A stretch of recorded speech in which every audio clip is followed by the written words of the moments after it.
Mr. President, distinguished colleagues, my name is Joel Honorable Thomas. I represent the good people of Delta South Neutral District.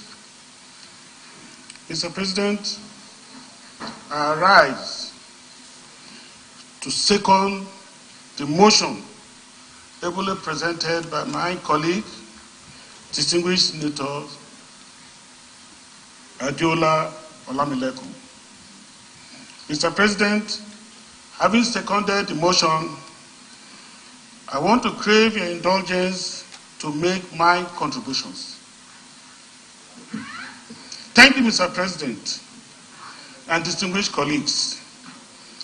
The statement by distinguished Senator Ningi Abdul, PDP Bauchi Central, the chairman of the Northern Senators Forum, in some sections of the media, that the 2024 budget was padded to the tune of 3 trillion, and that the executive was implementing a different budget from what was passed by the National Assembly, is not only very presumptuous, it is scandalous, and an attempt to incite the public against the National Assembly and the federal government. This particular budget was passed by both chambers of the National Assembly and was assented to by the President of the Federal Republic of Nigeria. To now cast aspersions on such a matter of national significance without allowing the fact-checking or verification is worrisome. Mr. President, permit me to read verbatim the English version posted by distinguished Senator Suleiman Kawu. Breaking news. For the first time in Nigeria history, today we are operating two different budgets. One budget approved by the National Assembly, signed by President Bola Ahmed Tinubu, and the other implemented by the presidency. This one approved by us is 25 trillion, while the one operated by the federal government is 28 trillion. Apparently, we discovered 3 trillion was inserted into the budget without locations. This is the highest budget padding happened in Nigeria history under Senator Akpabio watched. I'm quoting. We resolve as people representatives to see President Tinubu on this issue with facts and figures, to ask him if he is aware with this embarrassment or not. Then from there we will take action. Let Nigerians be patient with us. This is a national issue. It affects all Nigerians irrespective of party, tribe, or religion. Senator Abdul Ningi, chairman of the Senators Forum, as quoted by Senator Suleiman Kawu. Mr. President, the above statement contains the following assertions. Number one, today in Nigeria, we are operating two budgets.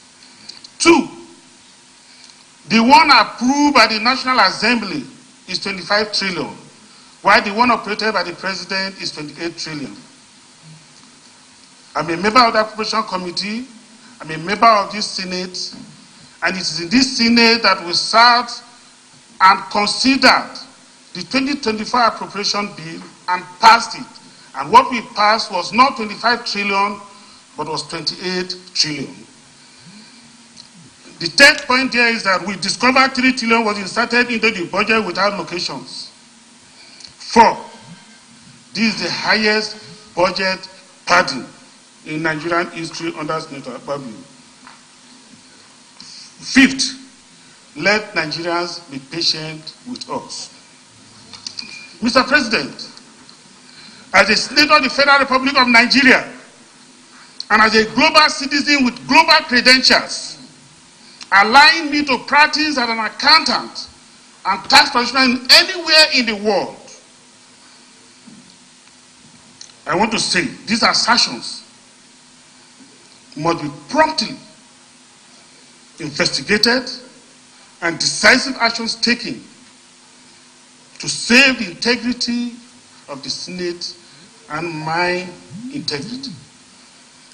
Because all eyes are on us, and this matter is currently a matter in the public domain. Mr. President, I second the motion that this matter be investigated and follow the rules of the Senate and take actions. I so move, Mr. President. Thank you, sir. I so second.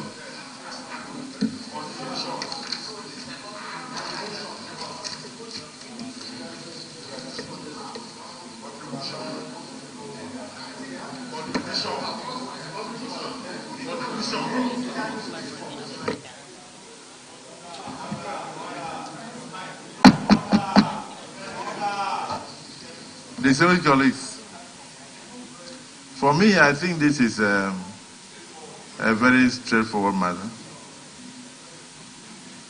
We have a situation where we should actually be the stabilizers of the National Assembly. But I think sometimes in our efforts to go after certain individuals and to go after certain goals and to go after certain personal issues, we tend to go overboard. I think you've thrown more light, Senator Joel, on what was posted by Senator Kawu. I think that is where they picked most of the headlines from. Budget padding. Akwabio, Akwabio, Akwabio, Akwabio. I don't think anybody ever mentioned Tajuddin Abbas, Tajuddin Abbas, Tajuddin Abbas, because it takes both the Senate and the House of Representatives to make a budget. The executive submits it to us, and then we work on it, and we even worked on it together. All the committees here invited their DGs, the ministers, and they appeared before them.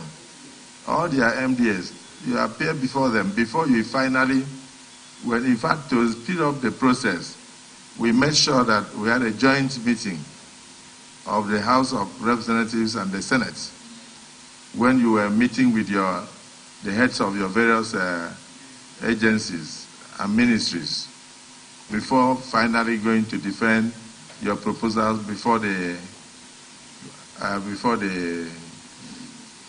Appropriation Committee, which was also a joint sitting of Appropriation Committee of the House of Reps and the Senate.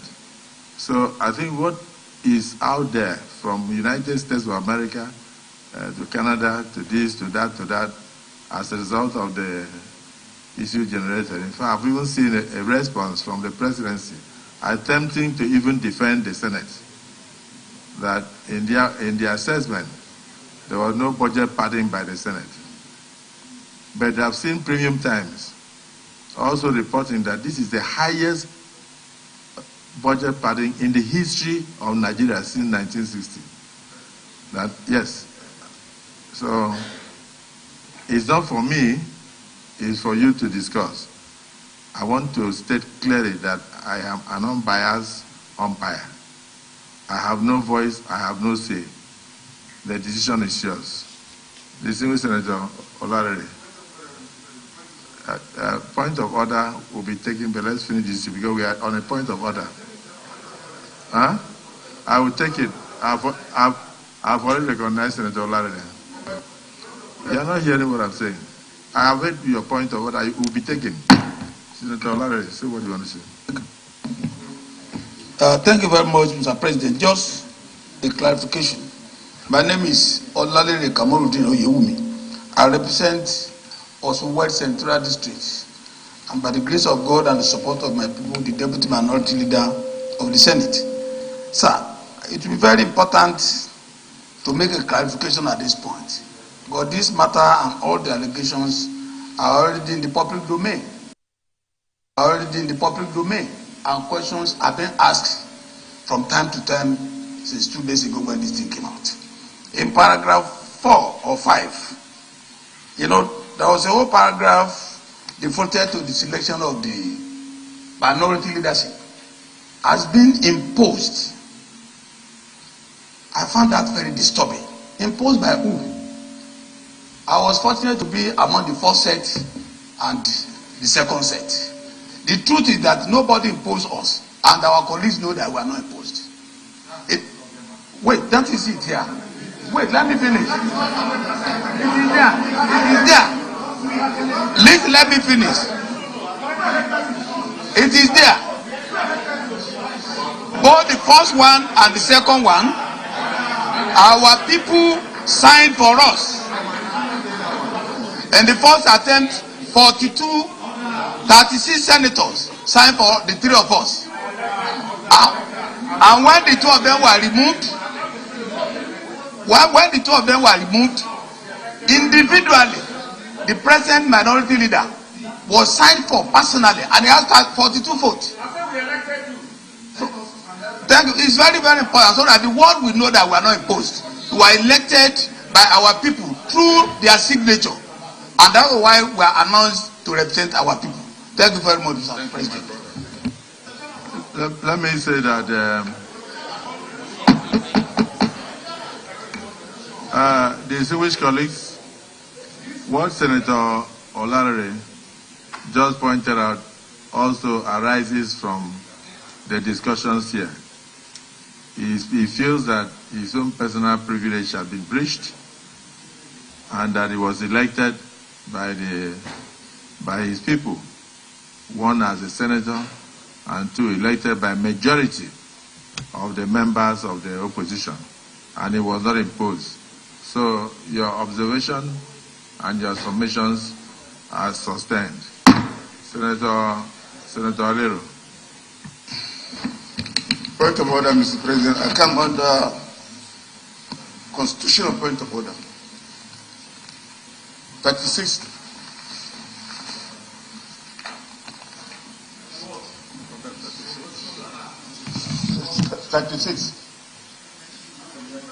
Section 36. Right to fair hearing. With your permission, Mr. President, I will read.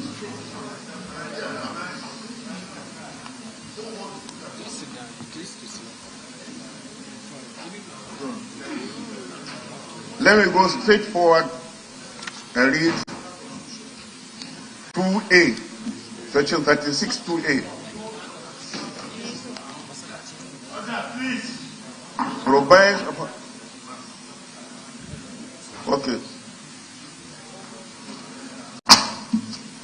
In the determination of his civil rights and obligation, including any question or determination by or against any government or authority, a person shall be entitled to fair hearing within a reasonable time by a court or other tribunal established by law and constituted in such manner as to secure its independence and impartiality.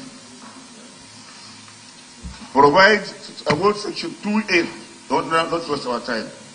2A provides for an opportunity for the person whose rights and obligation may be affected to make representation to an administering authority before the authority makes the decision affecting that person.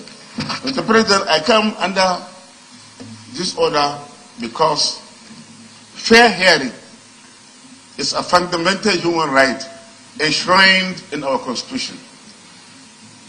Allegations have been made against Senator Ningi.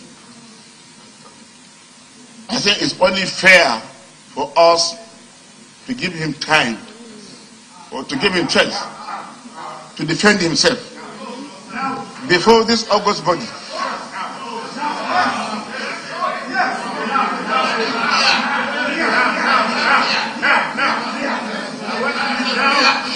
I want to do it now and here. And I have the documents. To back any claim. I want to be given the opportunity to defend myself. You are not recognized. Sit down, you are not recognized. Yeah. Mr. President, I haven't finished. I also have a point of order raised by Senate leader. Distinguished colleagues, we cannot suddenly turn the Senate into a market. Distinguished Senator Alero, we give you respect, not just as a ranking senator, but as an elder statesman. So if you stop talking while you have the floor,